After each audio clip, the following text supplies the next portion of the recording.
So here's our updated garden tour. Our dragon fruit is growing. Carrot bed's looking okay.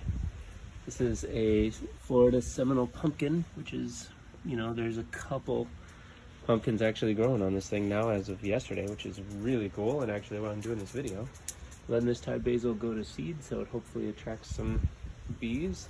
That's so good. We still have compost going. We have some marigolds growing in there. That banana tree is never going to make it. We actually have potatoes in South Florida, and underneath it is a bunch of peppers that are pretty spicy, and then around the perimeter we grew kale, which is growing up, and it'll be fun to just kind of snip off the top there. Our tomatoes are doing good. There's one that's actually almost ripe. This bed is filled with beet seedlings. It's kind of hard to see. And the next one over, we have green Thai eggplants, which are long and cool. More peppers and kale, which was just harvested yesterday. Our moringa tree is growing really well. Which I forgot, we actually have some peas that are starting to come up in the back that'll climb up this trellis, hopefully. We planted a bunch of seeds here that haven't come up.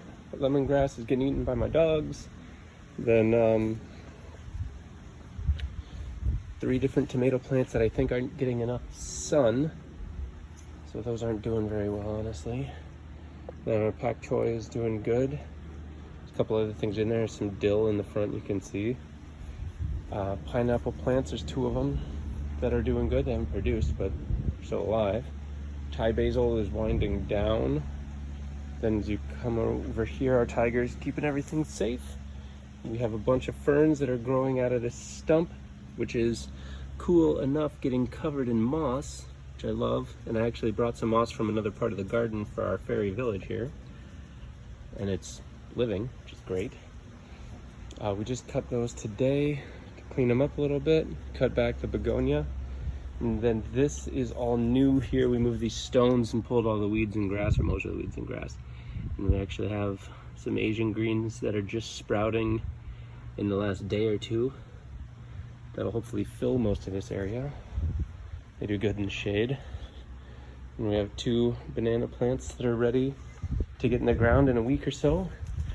Then we have all of our passion fruit was just repotted yesterday. A few papaya trees were just repotted yesterday. And we have a bunch more beet seedlings there. There are moonflower seeds that we're waiting to germinate. Then we have tomatoes, more eggplant, and Italian dandelion that are planted in there yesterday that we're waiting to germinate. We have 1 butterfly bush there that's alive. This is cool. This is new addition. This is Sicilian oregano. And all those flowers are going to go to seed, hopefully attract some bees, drop, and give us a lot more plants. So we're hoping that works. And this area is still doing good. All of our amaryllis are still alive. We've brought some Thai basil over to this area because it'll get more sun. Hopefully do well here. Our aloe plant, which I thought was going to die, has made it.